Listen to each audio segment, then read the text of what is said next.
ہاں کیا عظیم ہستی ہے. بڑا خوبصورت ایک پیغام دینا چاہوں گا. دو دوست تھے. ایک دوست نے اپنے دوسرے دوست سے پوچھا, یار یہ بتاؤ کہ تمہاری والدہ کی فیوریٹ ڈش کیا ہے, کھانے میں فیوریٹ ڈش کیا ہے. بہت دیر تک سوچتا رہا پھر رونے لگ گیا. تو کہا کمال ہے, اتنی دیر سے جواب نہیں دے رہے. وہ ویسٹرن ورلڈ کا شخص تھا جس نے یہ سوال کیا تھا.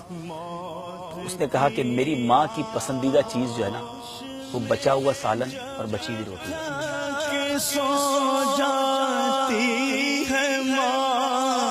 اب اس کے پس منظر میں اس نے پوچھا یہ کیا بات کی. اور میں اب آج اپنے دل کے تاثرات پیش کر رہا ہوں. آج میری عمر 40 سال سے زیادہ ہو گئی ہے.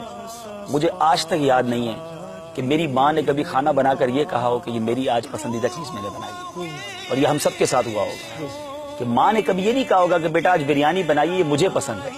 ماں نے کبھی کہا ہوگا کہ بیٹا یہ آج میرے بیٹے کی پسند کی میں نے بنائی ہے, یا ہمارے والد صاحب کے پسند کی بنائی, یا چھوٹی بہن کی پسند کی بنائی. اور ماں نے کیا کھایا, جو ہم نے بچایا, جو ہم نے چھوڑا.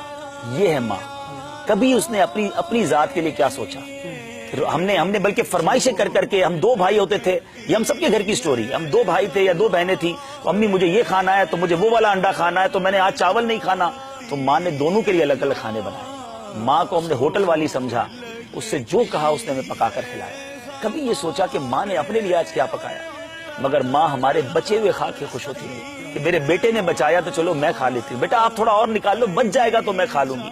کبھی اپنی فرمائش سے, مجھے تو یاد نہیں پڑتا کہ ماں نے یہ کہا ہو کہ بیٹا آج میں نے اپنے پسند کا کھانا بنایا. جن کی مائیں ہیں ان کی دعائیں لیجیے, ان کی خدمت کیجیے. اگر بوڑھی ہو گئی ہیں تو اب انہیں تکلیف نہ دو, ان کی خدمت کرو.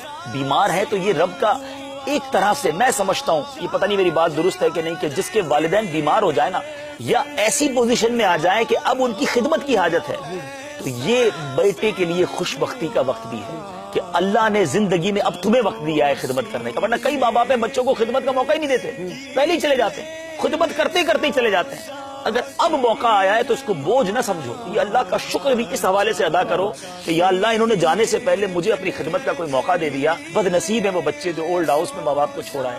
بد نصیب ہیں وہ بچے جنہوں نے سرونٹ کے نام پر, ملازمین کے نام پر ماں باپ کو حوالے کر دیا. ایسا نہ کریں, جتنا ہو سکے ان کی خدمت کریں. یہ کاروبار, یہ دنیا, یہ سب بعد میں چلتا رہے گا. یہ ماں باپ چلے گئے تو پھر یاد آتے رہے.